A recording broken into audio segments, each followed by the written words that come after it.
Ky është fermieri 69 vjeçar Muharrem Ali nga fshati Kosmaq. Prej gati 3 dekadash i është përkushtuar bujqësisë, duke siguruar të ardhurat e familjes nga puna në sera. Aktualisht ai ka të mbjella sipërfaqe të konsiderueshme me kulturën e sallatës, e cila sipas tij këtë vit ka lënë prollim të bollshëm. Fermieri tregon se pjesën më të madhe të prollimit e tregton me shumicë, duke furnizuar pikat e grumbullimit në zonë. Kosmaqi është vendi i perimeve. Është shuh gjithmonë. Na kena edhe eksportu dikur, e kena qo për Gjermani, edhe domate, tu është furnizu, tregu. Edhe sot, kam gjetë një këtë metodë, me ta sera, 2 dëllim sera, ka lej për bukuri. Kryesisht salad. Ku e tregtoni? Vetëm këtu, me shumicë. Ashtë toka, edhe klimin po, a zbut shumë se dikur ka frënë, një mulon, a ka ba dëm dikur, është e vërtet. Që ka pas mulon, pa të është a zbut hera, a zbut klima kretë.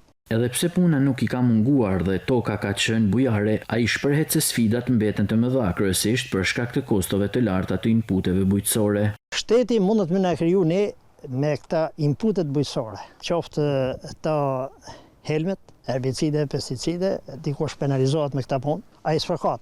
Të që unë dyqan e blej, ku kam me blej? Fshati Kosmaq në njësinë administrative Bushat njihet për serat dhe prodhimin e lartë bujqësor. 10 fermer të zonës kultivojnë kryesisht perime me fokus sallatën, e cila tregtohet me shumicë në tregjet e Shkodrës dhe Mëxhër.